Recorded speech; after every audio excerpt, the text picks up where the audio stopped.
this is how I think we get to 1 billion users in crypto.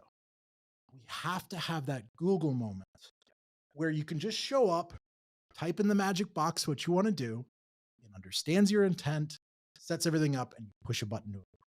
Right? I don't know if you guys remember the internet before Google. Oh, yeah. But it was janky, right?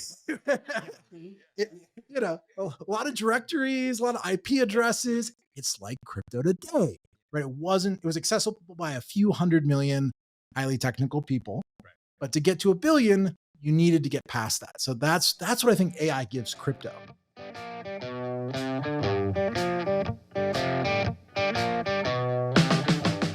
Welcome to the ATX DAO podcast, the hub for exploring the forefront of blockchain technology and Austin's Web3 community. Your hosts, Nick, Mason, Luke, and Ash, connect you with innovators within ATX DAO and beyond as we venture into the world of decentralized technology. So crack open a beer and join us for a front row seat to learn about the innovations and trends shaping our digital future. This is the ATX DAO podcast. Hi, guys. Welcome back to another episode of the ATX DAO podcast. Today, we have the privilege and honor of having David Johnston on the show. Welcome, David. Cool. It's good to be here. Yeah, Thanks, guys. Thanks. We're going to dig in, and there's a bunch of stuff we want to talk about. Exciting project that you're working on, and lots of details that make this project really pretty interesting.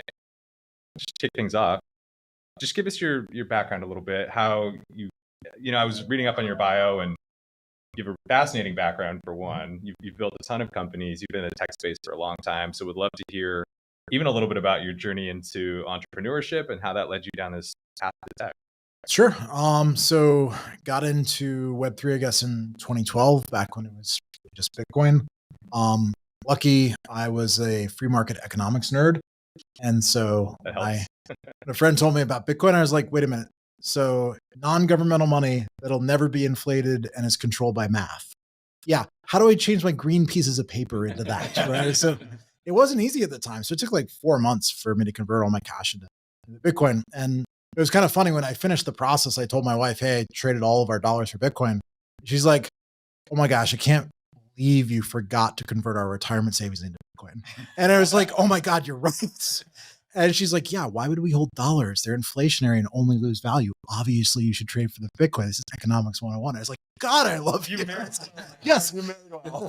So to be fair, we were nerding out on free market economics on our first date. So there was good indications. But yeah, that's definitely the bar you want to shoot for in a spouse. So yeah, I built a bunch of tech companies when I was younger, sort of caught the edge of the .com wave in the 90s and 2000s. And pretty much. I also experimented a lot with virtual currency back in 2006, 2007. Do you guys remember Second Life? Oh, yeah, of course. Linden's. The Linden dollar? Yeah. That was my introduction to virtual currency. But do you guys remember when Second Life died? I can tell you exactly why it died. In January of 2007, the regulators walked into the offices of Linden Labs, and they're like, do you have any idea what people are doing in the world? There were casinos, there were stock markets, there were, currency trading operations. They're like, you have to shut all of this down, right? And so they basically, in January of 2007, killed all the interesting use cases in the Linden Labs, Second Life world, right? And it went from this hockey stick of growth to just becoming another game, basically. And so when I saw Bitcoin in 2012, I was like, oh, this is an unstoppable open source Linden dollar. And there is no company and there is no office and it's just a protocol. And I realized that the genius was Satoshi had separated the protocol layer from the application layer. If you wanted to build Coinbase, you could still build Coinbase, but you were doing it at the application layer. Right. And you were complying with specific laws in a specific jurisdiction, but the protocol was just math. Right? Yeah. It didn't know the state it existed. It just kept working. It's like, wow, I know exactly what people are going to do with this, right? They're going to do gambling. They're going to do assets. They're going to do value transfer. They're going to do remittances, all these cool use cases that, were so amazing with Second Life will have a rebirth, right? And so people are like, oh, that was so risky that you went in on Bitcoin. It's like, no. I'd already been very familiar with these use cases and it aligned with my economics. So I was like, let's go. It is really crazy how that just disappeared. I knew people who were deep in Second Life. I mean, they had businesses, they were selling Yep. things, like they were making real money in this virtual world. And everybody thought they were off their rocker and like, what are you doing? You're on a computer for 13 hours a day. Right. And then that just kind of evaporated. You're right. Yeah, I mean, it never really went away. It's still there. It has maybe the same 5 million users it did in 2007.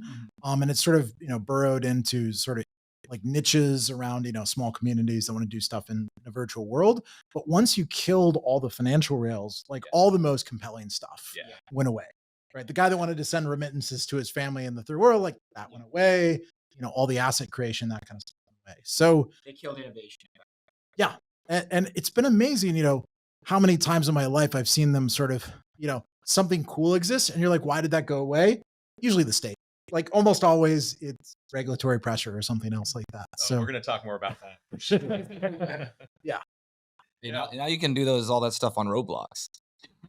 It's true. Yeah, that's true. With the eyes of everybody on you. Yeah. Roblox, also Minecraft, all those things have sort of taken up that niche. Like this is 150 million users, right? Of Minecraft. It's a huge ecosystem. One of them. Yeah. It's just unfortunately inside those four walls. Right. So. Okay, so you're a Bitcoin OG. You found it early. You saw the vision. You knew where this was headed. Bring us up to speed on how you got to today and the last couple of cycles. What were you doing? What were you getting into? What have you been interested in? So I would describe myself as a freedom maximalist, right? I try not to get sucked into like the tribal politics of one particular chain. And so I wrote the paper on decentralized applications in October of 13. And I basically put forth, hey guys, let's take all those great things about Bitcoin, open source, peer-to-peer, built on a blockchain, and has a token, and use that as a general framework for building other protocols, right? Because the controversial part at the time was having a token. Right. There's a lot of Bitcoin maxi told me there could only be one token and anything else was a scam. Yeah. I literally got death threats in those days. Like people were like, hey guys, I thought this was free markets, competition. And so, once I sort of put that framework out there and it's like, hey, let's call these dApps. If it doesn't fit those four criteria, it's not really a dApp, because the key insight is without a token, there's no way for the software to pay for its own hardware. You can't have a really neutral, credible platform without the independence of the protocol paying people to do real world things that make it operate. Yeah.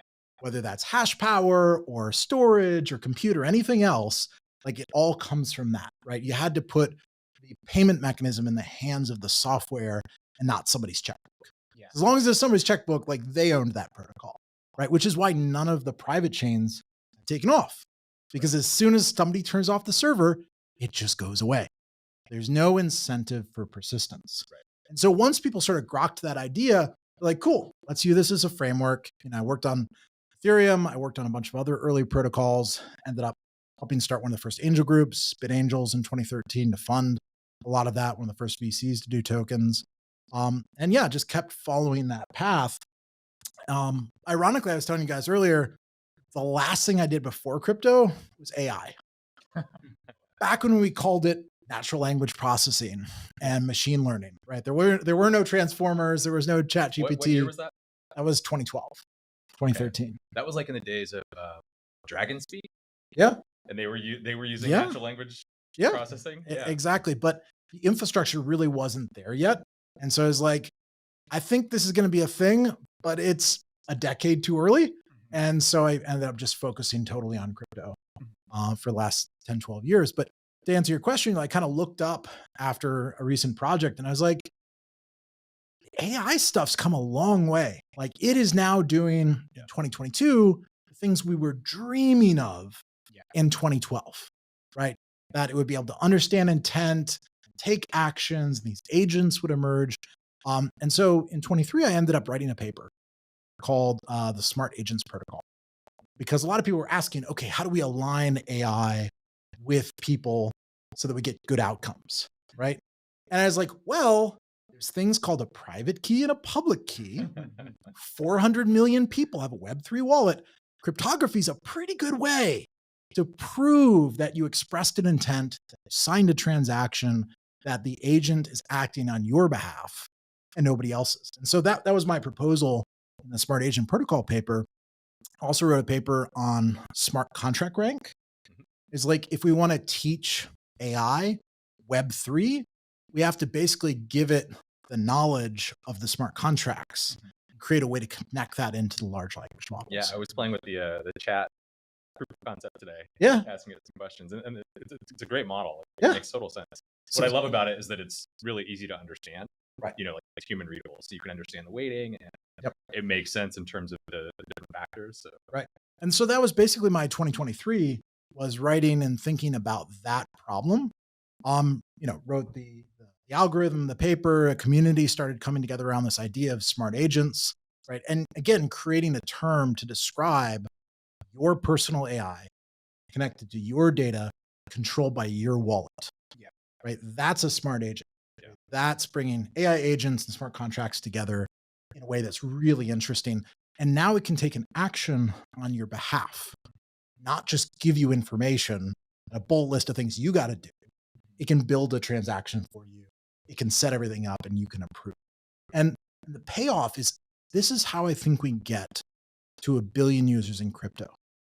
We have to have that Google moment where you can just show up, type in the magic box what you want to do, it understands your intent, sets everything up, and you push a button to it. Right? I don't know if you guys remember the internet before Google. Oh, yeah. But it was janky, right? A lot of directories, a lot of IP addresses. It's like crypto today, right? It was accessible by a few 100 million highly technical people. Right. But to get to 1 billion, you needed to get past that. So that's what I think AI gives crypto, is this interface that's just chat. You don't need any technical knowledge. You don't have to know what the name of the smart contract is. Most people have never heard of Lido, right? But if they say, oh, I want to stake my ETH, I heard that's a thing, right? The LLM can detect that intent and say, okay, cool. Probably want to use Lido, $20 billion, already well used. It's built on Ethereum. Push this button on MetaMask, right? That flow is so much simpler, right? That's how we get to 1 billion people. And that's what got me excited about this. Yeah, I mean, because if you extrapolate the concept and you take that to mainstream audiences and you start thinking about, like, how do I start basically deploying my financial agents to take care of my life or to, run my investment strategies, like, very easy to do that on a button. And like you're saying, like, as soon as people have that moment of, oh, that's really pretty cool. I don't care what the technology is. You can call it whatever you want. And I'm not scared of it anymore because that's really cool. And I want that to happen all the time. Right. Well, and it's also feels like a natural progression, right? Before we all had personal computers, there were terminals connected to mainframes. Yeah. But as soon as the tech got there, everybody wanted to own their own data. Yeah. Everybody wanted a personal computer. I mean, telephones started the same way. Yep. Right? You were calling into a central switchboard, right? Yeah. But eventually, like, I want my photos, I want all my stuff on my own device. And so I think the natural evolution, you can have a personal AI. I would love a smart agent. That sounds dope. It's there right now. Download it, start playing with it. Yeah, there you go. It seems like just naturally, it's like this and execution. That's really what we're trying to do. And it makes a lot of sense to try and have these kinds of functionalities like natively built in, right? So that like a user like comes in, like you said, and they're like, I don't know if this is Web3 or Web2. I really don't know if this is AI or not AI. Right. I'm just asking this thing to do this thing for me. And if you can do everything for me and order me a pizza at the same time and tell me there's a pizza DAO party as well, that's fucking awesome. And isn't that how we interact with all of the technology in our life eventually? Like, we don't care what's under the hood. It makes food. It gets me to the store. Like, we don't care. Ultimately, it feels like there's this weird kind of thing, right? And I've noticed it over the holidays, right? Like, I was telling these guys, like, in the previous podcast, like, we were in St. Louis, right? Forest Park. I love Forest Park. I'm not getting paid by Forest fucking Park, but I should get paid by Forest Park. I'm pretty sure you are. I'm pretty sure. Yeah. You're yield farming their token. By the end of 2024, I'm basically on the board of directors there. No, I mean, like, when I was there, it was really funny. Like, it was that weird moment that also occurred, and I never really thought about it until my mom just pulled it up on her phone because she was visiting. She had ChatGPT on her phone, and she used that more than Google to like try and then use that. That's kind of a crazy, weird moment, right? Yeah. It's like a switch moment. And like, that's like retail just picking up to the idea that if I want to query like this is just a better query mechanism. Yep. Now, if it's like, if I can query and execute, and that's like on a mobile interface, that's fucking amazing. Sure. Well, I was having a conversation with somebody recently, and I was a little frustrated because I was interacting with somebody and they weren't able to find something through Google or DuckDuckGo or something. And I gave it a couple of searches and I was like, well, there you go. And I realized that like searching, good querying has kind of become a lost art. Yep. And because we have the convenience now of being able to ask better, like more natural questions, and the machine knows what we want, and it goes out, and our smart agent someday will go out and get that for us. So it is really definitely it's a evolutionary change in the way we interact with that. Yeah. And just to build on that comment, this is what Google's terrified of. They're losing market share, right, to AI. Like, why should I go do a web search when the answers are there? Yes. Right. In a nice summarized. So it's classic innovator's dilemma. Yeah. Right. The faster they adapt this, the more, they'll lose revenue. But if they don't do it, they'll lose to their competitor. Yeah. Right. And I think that's where this regulatory capture and the executive order and all these new regulations that will effectively get rid of startups in the AI world that can't meet this bar. I think that's where it came from. Can you walk us through that? Because I think the listeners, like, that's not everybody knows about what's happening. And it's really Sure. important. So end of October last year, Biden administration signed into law the executive order on AI, right? And an executive order says, hey, there's already a law, the National Defense Authorization Act, that says, we have to protect the American public from dangers and weapons and this stuff. And we're just going to say AI is a weapon. And so to mitigate this danger, Homeland Security needs to start a process where people register new models. We need to limit access of foreigners to US compute in case they want to train an AI model, right? If you listen to the Secretary of Commerce, she's like, look, we can't let China get access to US AI tech. Therefore, we must ban open source AI. For some reason, that's her conclusion, right? So the banning of the weights, that would be through this dual use determination. That means it can be used for both civilian, commercial applications, but also military. Right? They're trying to pretend like linear algebra is a weapon that needs to be regulated. And so it'll become illegal in the US to release potentially in July these models, right, over a certain limit. I just want to say what they should probably focus on is probably ASML, which had a record 2023 year of sales and is projecting for 2024 to be fucking insane. And those of you who don't know what ASML is, they're the guys who basically make the machines that make the chips that make everything else. Yep. So maybe you should be focusing on that shit and like all that stuff that happens to be slipping over to our so-called competitors. Rather than the fact of like distributed AI and models and data sets. But wait a minute, how does that benefit Google? That's a very good question. Yeah. They don't care. We'll get back to that question right after our sponsorship from Google. Yeah. Please, go ahead. No. So when these new regulations came out, which will basically implement KYC for data centers, right? So if you enjoyed KYC for your money, get ready for KYC for your data center and compute. Right, to prove you aren't a foreign person that can access. They've set these parameters so low. 10 billion parameters will be, if models are above that, it needs to be licensed. That's 20 gigs.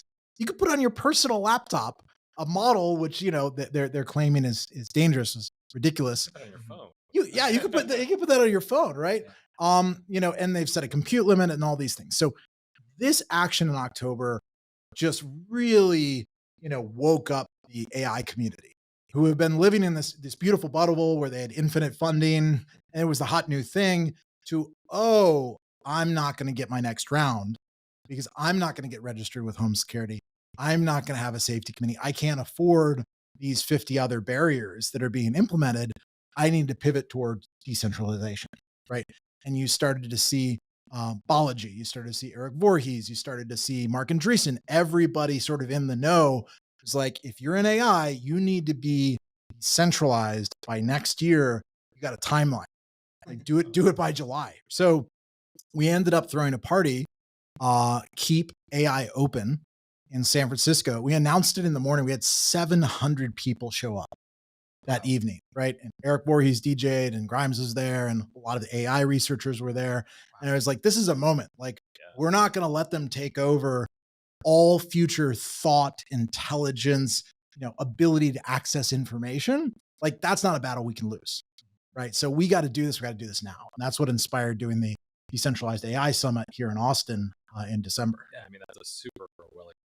I do not want to live in that. No, thanks. Yeah. No, thanks. It's really funny how regulation seems to like create these like binary kind of distribution. It's not even a distribution, like binary outcomes, right? Like you either have like a complete free market kind of opportunity, or you have like a completely privatized and most likely militarized kind of approach, right? Right. Because if it seems like this regulation by extension would just be like, oh, okay, you want to work in AI? Great. You have to do all these things.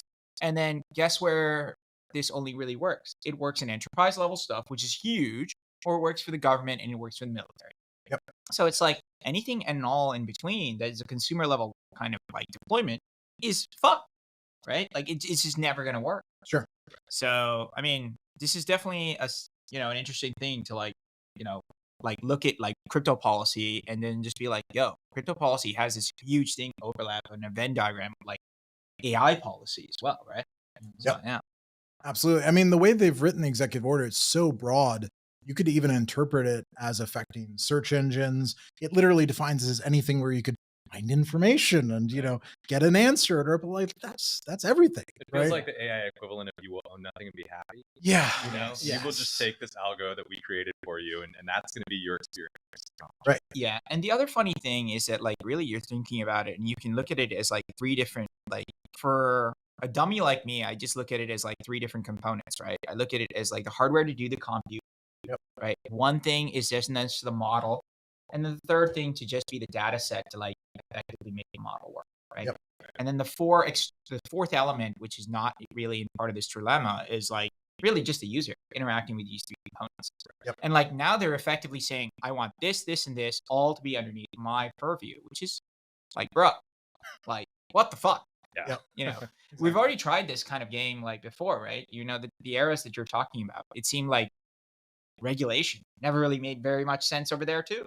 Yep. Well, I mean, that's why I kind of refer to this as the crypto wars 2.0. Like if you guys remember 91, they proposed a bill to ban encryption for emails. Yep. PGP, right? And that's what inspired Phil Zimmerman to release PGP. Pretty good privacy. Ended up being one of the best, encryption standards. And, famously, he printed it on a t-shirt, walked across the border and asked to be arrested because it was illegal to disclose this magical math to a foreign person, right? So they arrested him. And of course he won in court. For some reason, judges were unwilling to ban math or t-shirts or books or language or something about the First Amendment. Yeah. Something about free speech, basically won on free speech grounds, right? But it wasn't until 1999 that they formally rescinded restrictions on encryption when finally Google and Microsoft came around to lobby them that, well, we kind of want to sell commercial software internationally. We kind of need strong encryption for that. You guys can get rid of these rules. That's great. So, but it basically was 9 years of the cryptography wars.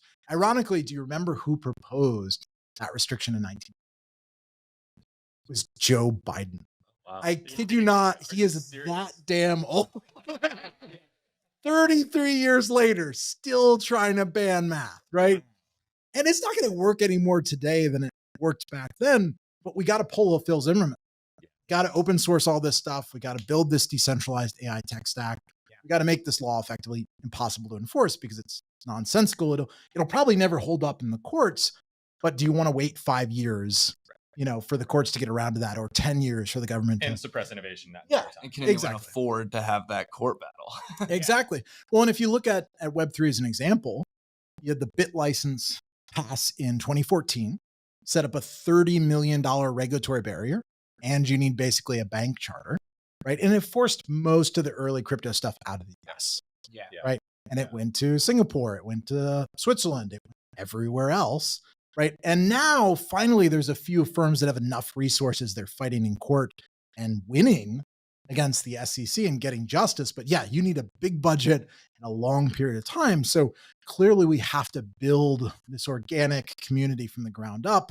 Eventually we'll have the resources to fight this stuff in the courts. But in the meantime, Bitcoin didn't care, what the laws were. It doesn't know the laws exist. It's just a neutral protocol. So we have to get down to that protocol layer again. So I think that's a great segue. Let's talk Yeah. about the community behind this. Let's talk about more. Sure. Let's talk about what you're building, what you're working on, what the community is building, tackle some of this problem.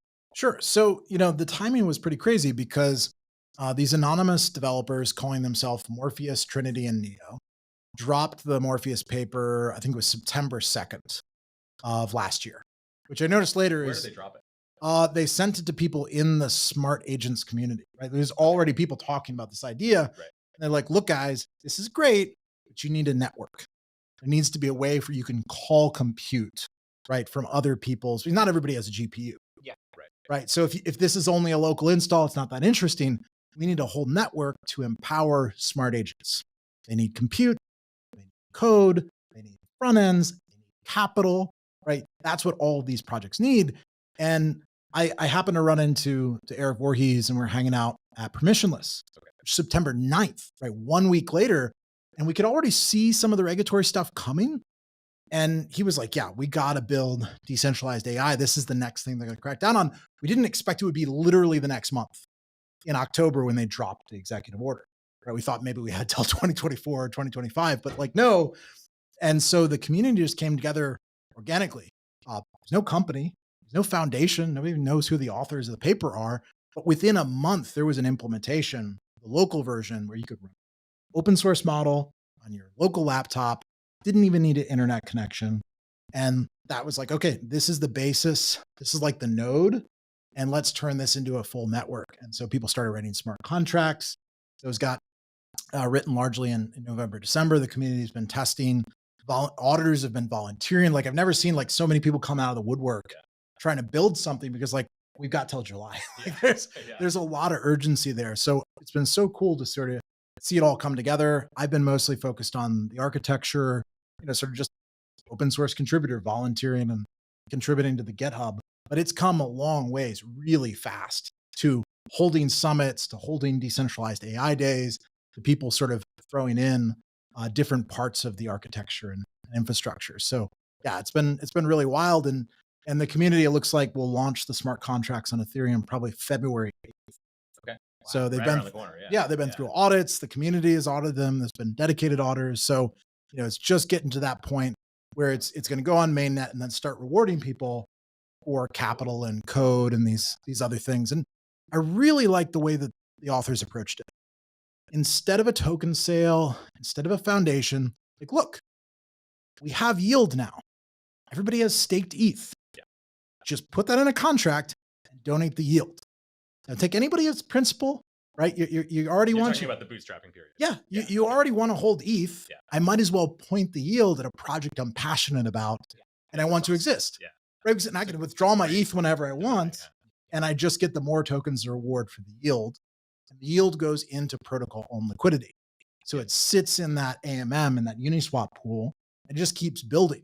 It buys half with tokens and the other half sit in staked ETH.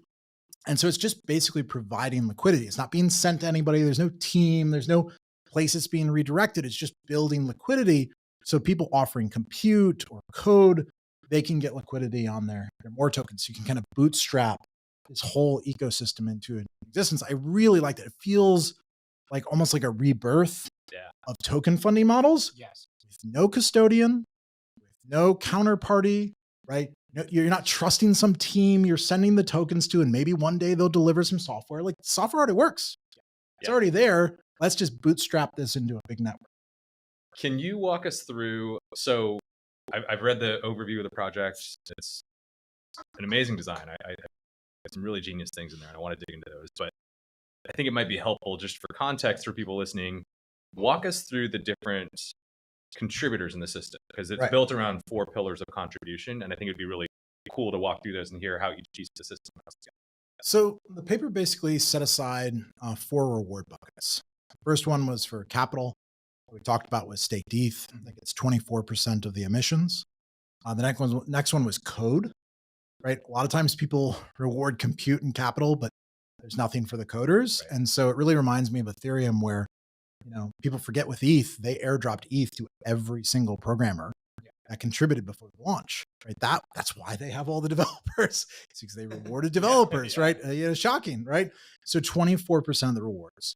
go to code providers. That's people writing the smart contracts, building the node software, programming smart agents, like all of those people. And I've counted on the different repos, like 120 plus contributors already that have put in different code, and they're all going to get rewards in the ecosystem, the auditors, everybody, right?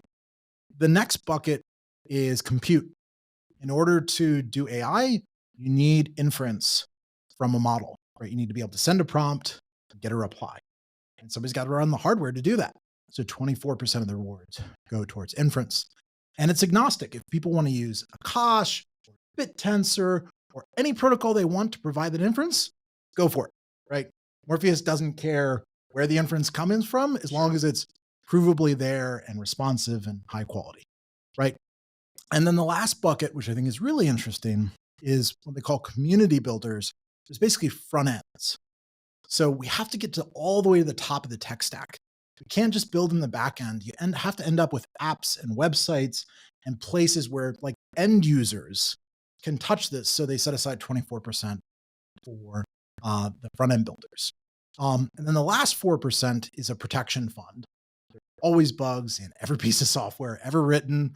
So have a dedicated fund day one that can do audits, pay for bug bounties, even basically, help people out if there is an attack or a bug or something like that. And so the protection fund, I think, is genius. I think it's just it's really looking forward and saying, how do we make this a sustainable protocol? Exactly. Well, and I always think like, the future is uncertain and something's going to happen. It's smart if you say ahead of time what you're going to do in those scenarios, right? Here's the scenarios where it's going to pay a white hat who finds a bug and responsibly reports it. Here's what's going to happen if there's an attack and somebody loses funds. Here's how it pays them out, right? Here's what, if it's a catastrophic, like you guys remember the DAO on Ethereum, right? Like that was like 14% of all ETH or something. Yeah. That was enough that they were willing to hard fork the network. Like at what point are you willing to pause or hard fork the network to fix an issue? They did all of that sort of in the moment because they didn't have a plan. It's like, okay, let's have a plan. And so if you go on the GitHub, there's a good description of the protection fund, those different scenarios. So the scenarios, they're built into the smart contract. Yeah, well, they're written and then it defers to the code contributors as the oracles of like a binary thing. Did this happen? Yeah. And it's effectively the bucket that would be the hardest for somebody to game, is because it's the slowest thing you can earn is adding code, right? So you couldn't have a governance attack where somebody buys a bunch of tokens on the open market and then votes their own proposal through kind of thing. So like an incentivized, like will executive. Yeah, something like that. Yeah. And they're not really acting as consensus. It's not a vote. It's like, did this thing happen? Yes or no? Yeah. Like you guys are the oracles with the expertise and the most, sort of long-term value in the system. Did it happen? And honestly, that's how it worked in Bitcoin's early days. Yeah. Like people forget Gavin and Andreessen paid out those Bitcoin miners when the accidental hard fork happened. Like that's what restored faith in Bitcoin. That like, oh, there was an error. We're out of consensus. There's two chains for a few hours. We'll cover the miners.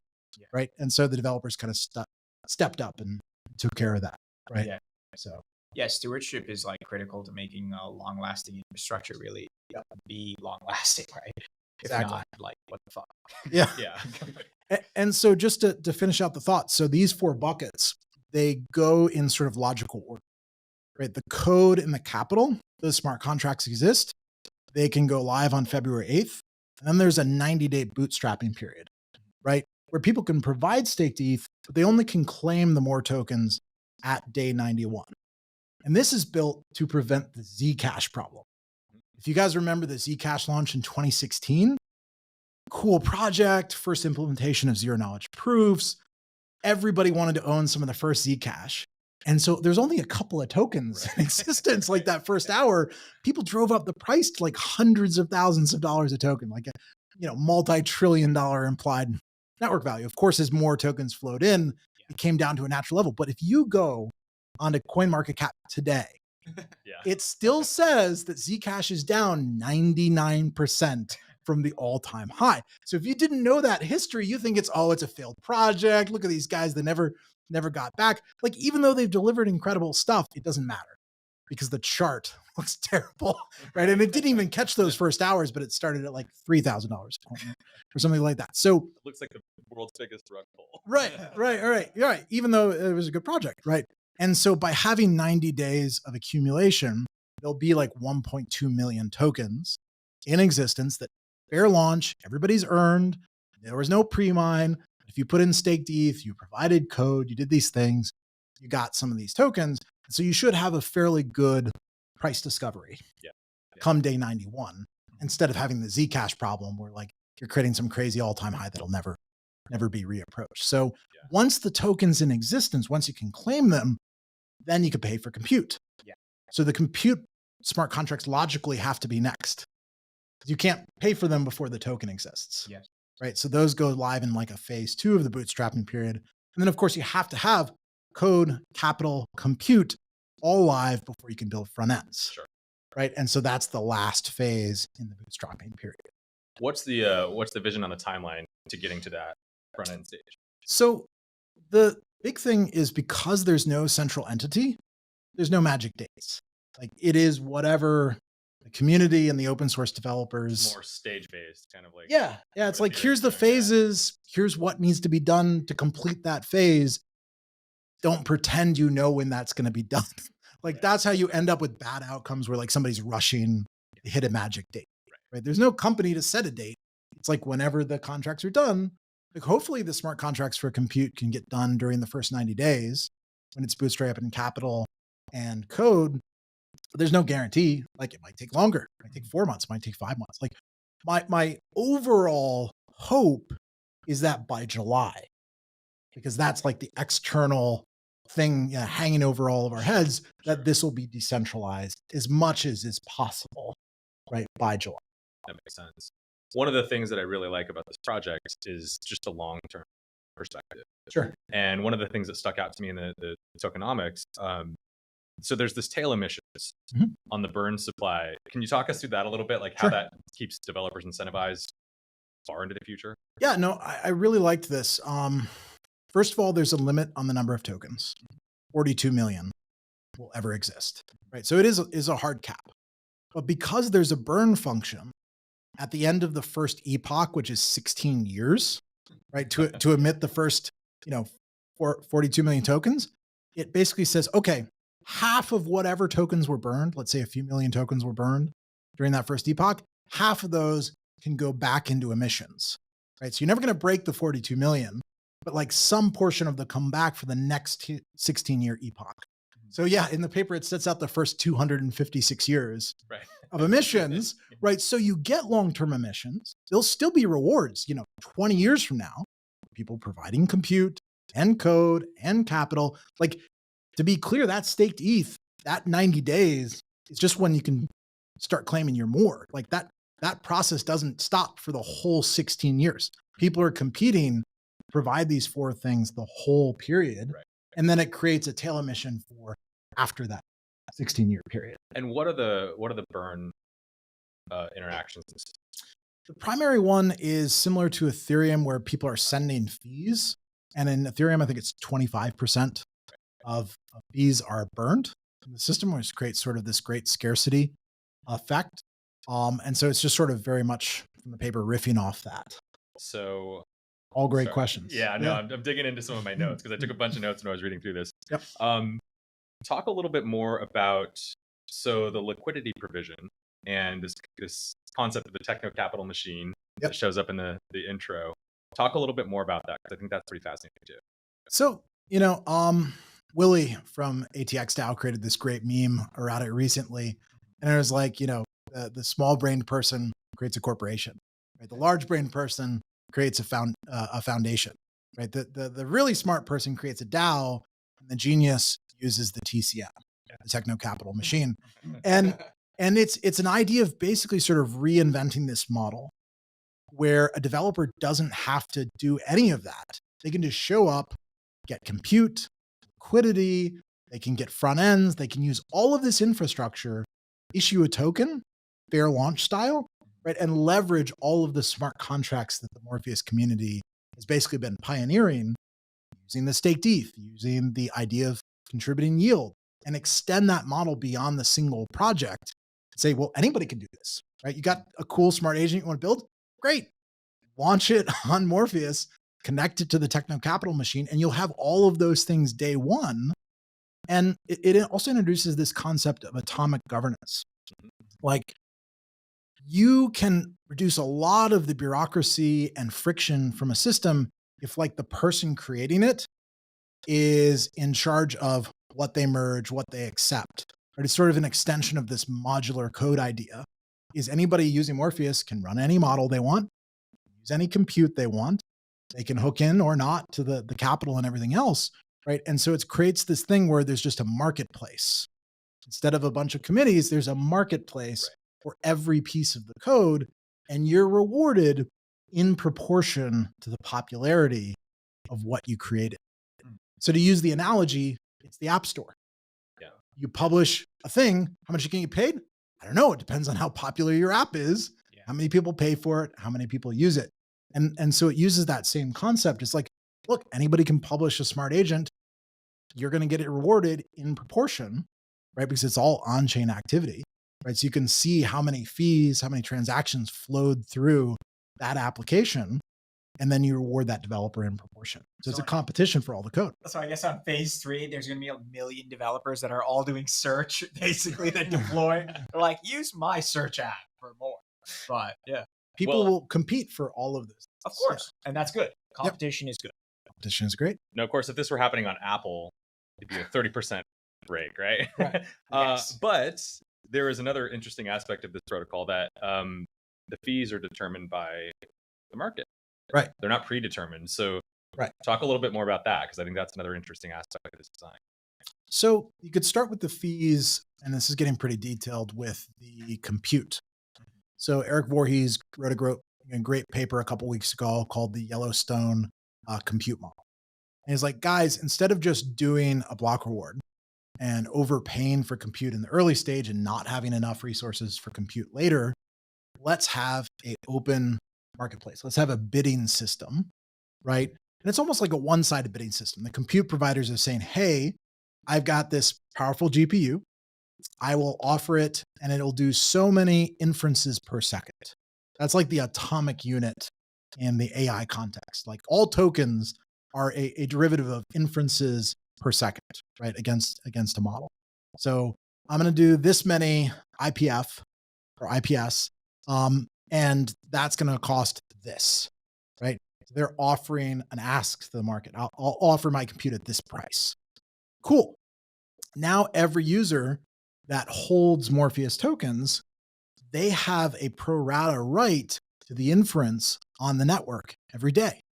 So if you're holding 1% of the more tokens and you're running a website where you're offering like ChatGPT, great. You've got 1% of the inference that's available. And effectively, the developers are building a router that will go with the lowest price, but still meets the speed requirements, right? For the inference. And that's why it's inference per second, because you have to have that time aspect to know whether it's a fast reply. Sure.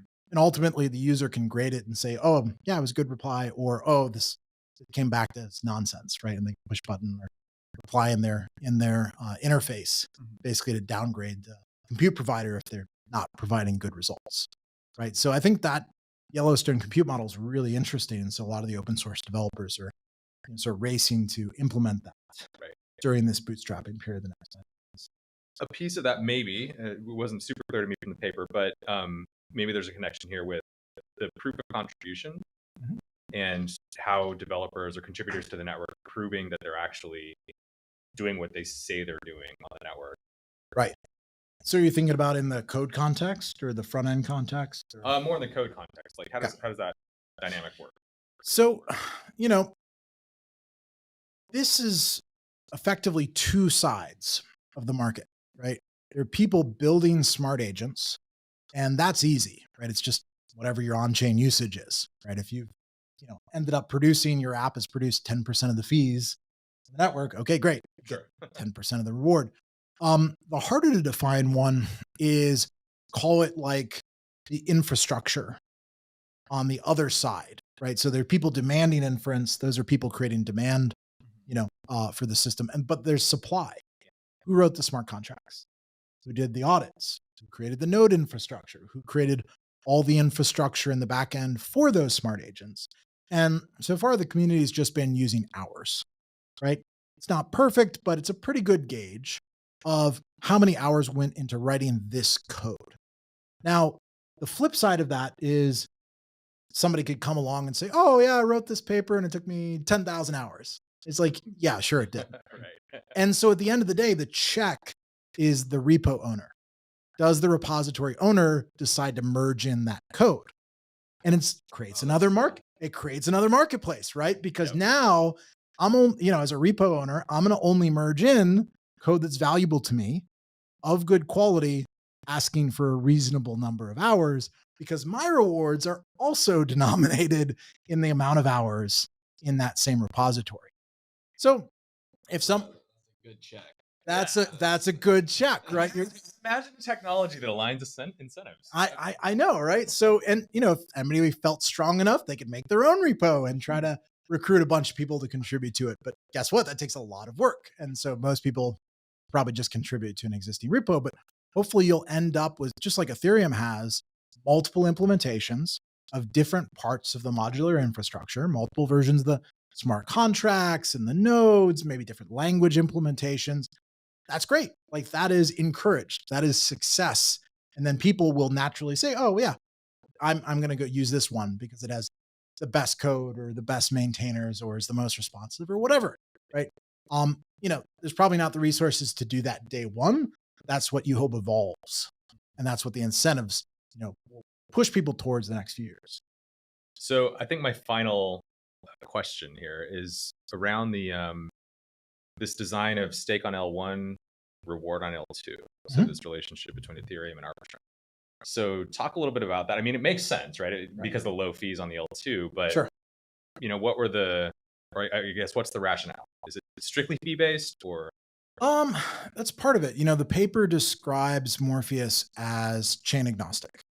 So I hope Morpheus is extended to all L2s, onto Solana, onto Cosmos, onto everything, right? There's no reason it has to stay on one, right? So it can be chain agnostic. But as a starting point, Ethereum is a good place to start, right? If you want yield, $20 billion of staked ETH floating around and a lot of enthusiastic community members. And if you look at the L2s, the most active staked ETH is on Arbitrum. So the original paper proposed Base. Then I was like, well, there's only one really aggregator. Maybe that's too centralized. And then, it was proposed to do Polygon, which is great, much more decentralized, but doesn't have as much staked ETH. And then everybody was like, well, we build a lot of contracts. We're all using Arbitrum because that's where all the staked ETH is. Okay, that's a good starting place.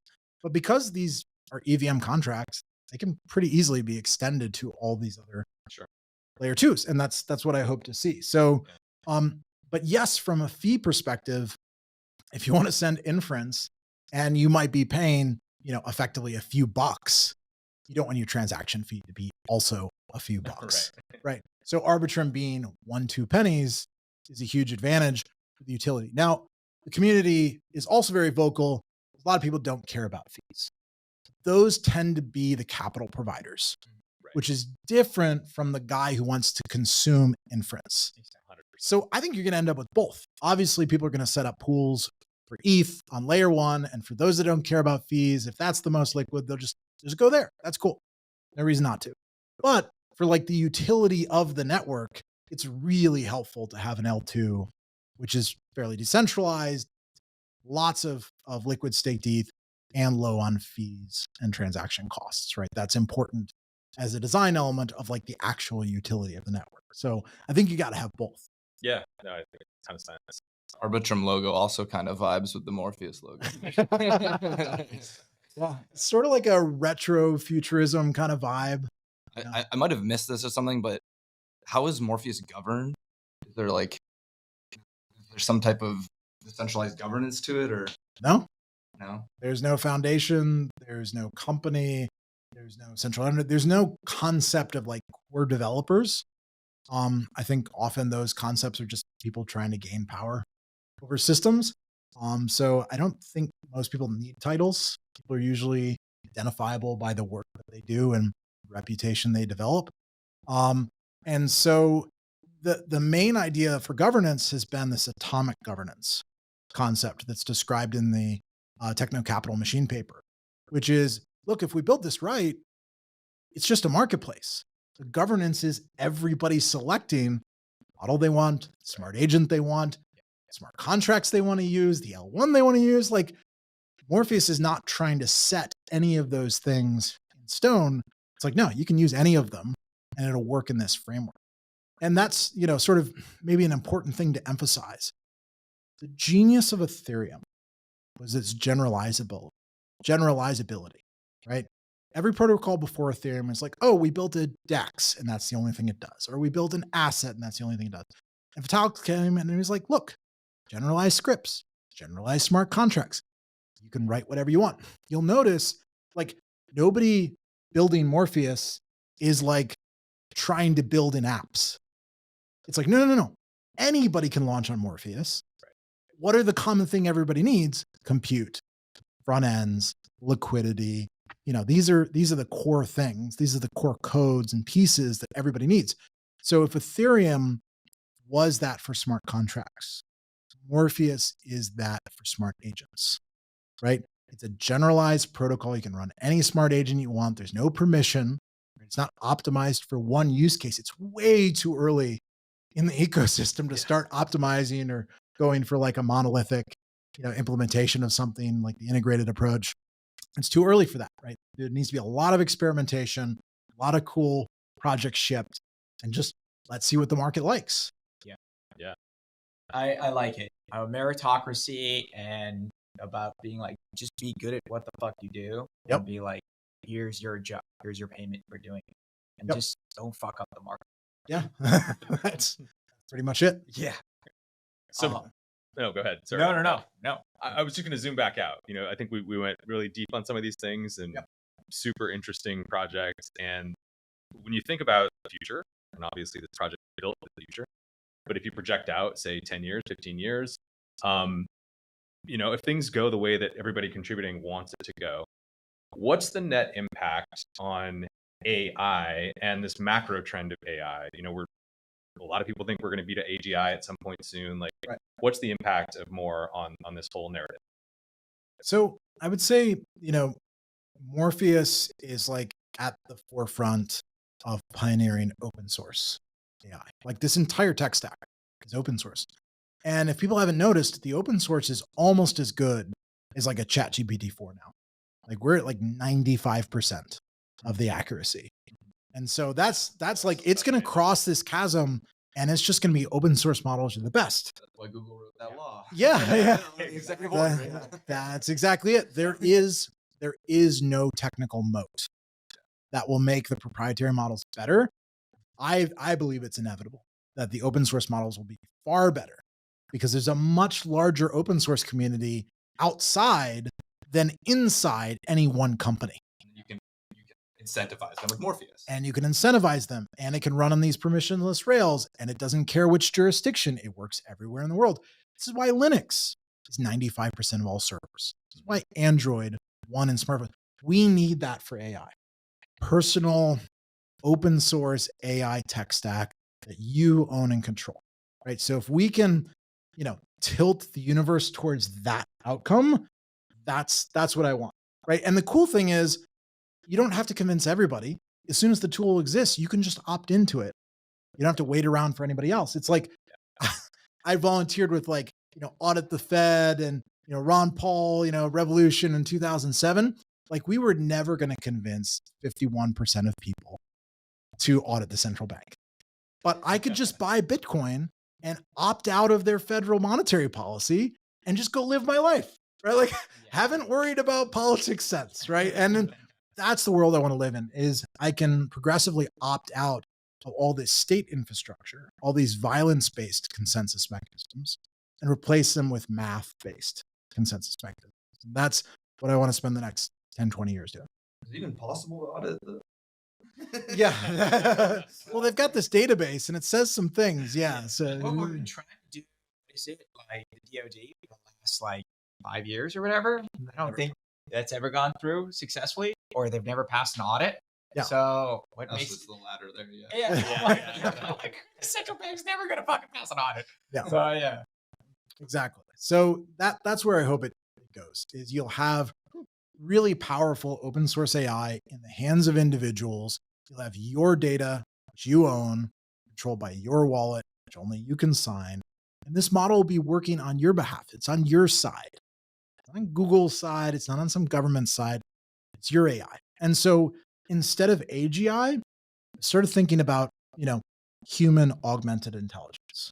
That's where we're at right now. Yeah. We're actually pretty far from like it being conscious or sentient or all these things. But we are at a tipping point where like I can be much better at what I do if I have an AI. Right. And that's going to become the table stakes. So personalized intelligence instead of collective intelligence. Correct. Collective intelligence tends to give you bad outcomes. Generally. Yes. Central planners do not have a good record Oh yes. of creating outcomes for lots of people. So I think this idea or fantasy about like group alignment of AI, it's impossible on like an information theory basis. What we're going to get is personal alignment of AI. That's what I want, right? Is to push that power to the edge. That's what Elon tried to do with OpenAI back when it was open source, back when it was a foundation, before they took the money from Microsoft, before they closed sourced everything, before they sort of gave up on those values. That's what inspired that community. And so it's time for, basically a rebirth. The true tragedy right there.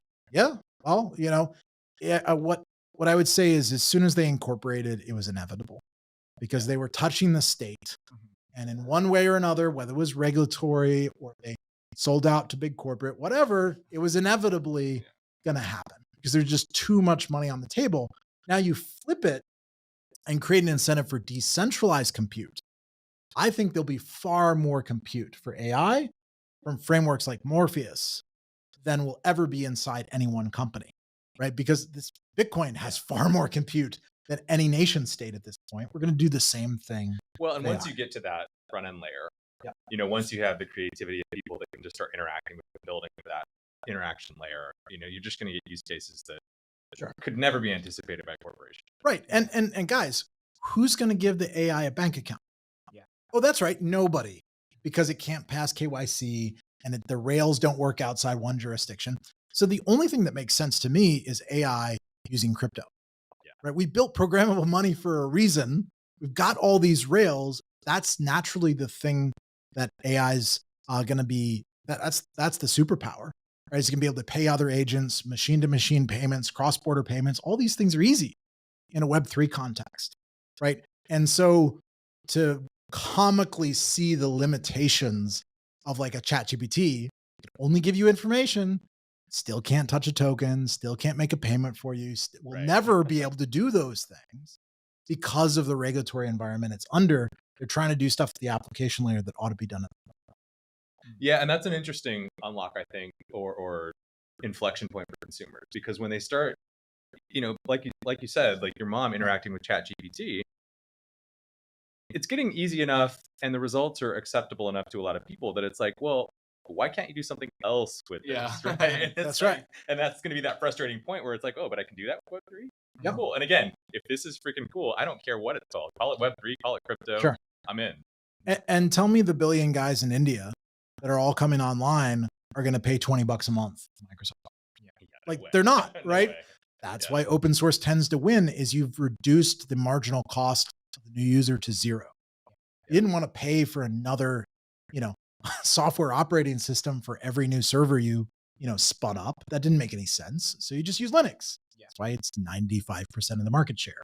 Same with Android phones. Like Android phones now sell like at the low end for the price you would have had to pay license fee for an operating system from like Microsoft or something. So like the $30 Android phone was never going to use anything other than open source. Yeah. So for me, it just feels like basic math.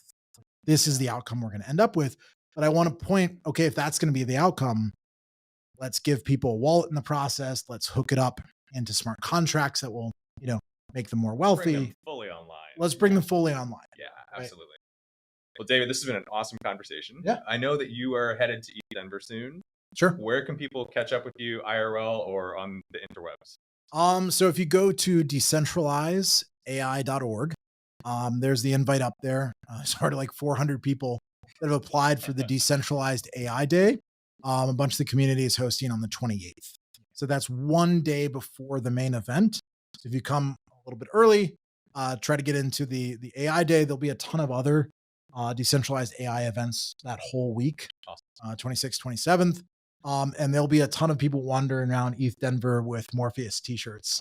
So you'll probably find them and get to kind of talk to the community members in person. But, it's been amazing how it's come together. And, I'm very much looking forward to sort of the impact this is going to have in 24.